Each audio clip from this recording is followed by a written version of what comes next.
नाज़रीन, इसराइल का खात्मा होने वाला है शुरू।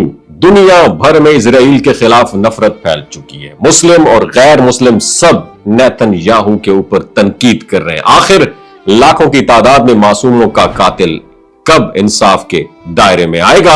आखिर अमेरिका के लीडर उसके खिलाफ एक्शन क्यों नहीं लेते? क्या वो दौर शुरू हो चुका है जब जुल्म हद से बढ़ जाएगा और इमाम महदी अलैहिस्सलाम तशरीफ लाएंगे?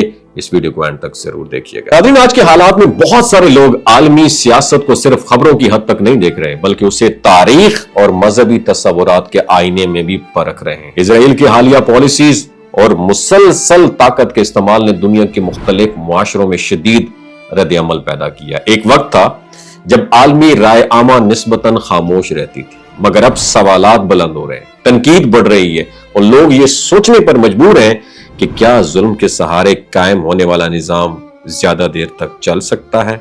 इसी तनाजुर में हजरत इमाम महदी अलैहिस्सलाम का तस्वुर बार बार गुफ्तगू का हिस्सा बनता है। इस्लामी रिवायात के मुताबिक इमाम महदी अलैहिस्सलाम वो पर्सनैलिटी होंगे जो एक ऐसे दौर में ज़हूर करेंगे जहां जमीन नाइंसाफी से भर चुकी होगी और उनकी क़यादत में अदल इंसाफ को दोबारा कायम किया जाएगा।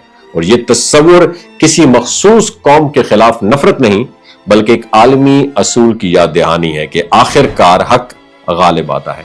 अहादीस में खुरासान का जिक्र मिलता है और वहां से उठने वाले काले झंडों की फौज इमाम महदी अलैहिस्सलाम की मदद के लिए निकलेगी।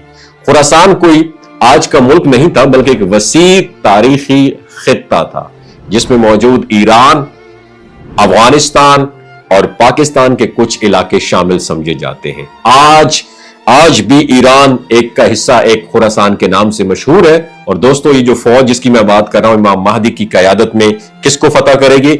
यरूशलेम को फतह करेगी। ये बहुत बड़ी जंग होगी। इंसान तो इंसान, परिंदे भी खौफ से नहीं उड़ेंगे। इस जंग को मुल्हमतुल उज़्मा कहा जाता है और नेतन्याहू को अपने तमाम मजालिम का हिसाब देना होगा। और उसके बाद इमाम महदी अलैहिस्सलाम की क़यादत में एक ऐसा निजाम कायम होगा जिसकी बुनियाद इस्लाम, दयानत और इंसानों के दरमियान बराबरी पर होगी। और यह भी बयान किया जाता है कि उस दौर में ताकत का मयार वेपन नहीं, बल्कि हक होगा और जाती फैसले मफाद की बजाय असूलों पर होंगे। इसलिए इसे सिर्फ एक जंगी मरहला नहीं, बल्कि एक इखलाकी इनकलाब कहा जाता है।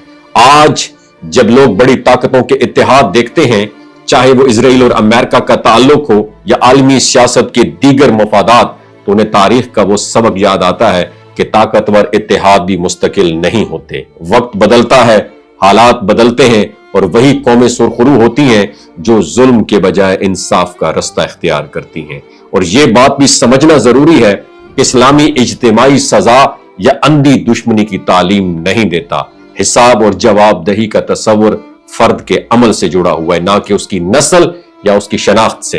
इमाम महदी अलैहिस्सलाम के ज़हूर का पैगाम भी यही है कि जुल्म करने वाला कोई भी हो, उसे अपने अमाल का सामना करना होगा और मजलूम को आखिरकार इंसाफ मिलेगा। और आखिर में सवाल यह है कि हम इन बातों को सिर्फ बहस का मौजू बनाएंगे या अपने किरदार में भी इंसाफ, सच्चाई और इंसानियत को जगह देंगे? क्योंकि हकीकी तब्दीली सिर्फ किसी आने वाले दौर से नहीं, बल्कि आज हमारे रवैयों से शुरू होती है। वमा अलैना इल्लल बलागुल मुबीन।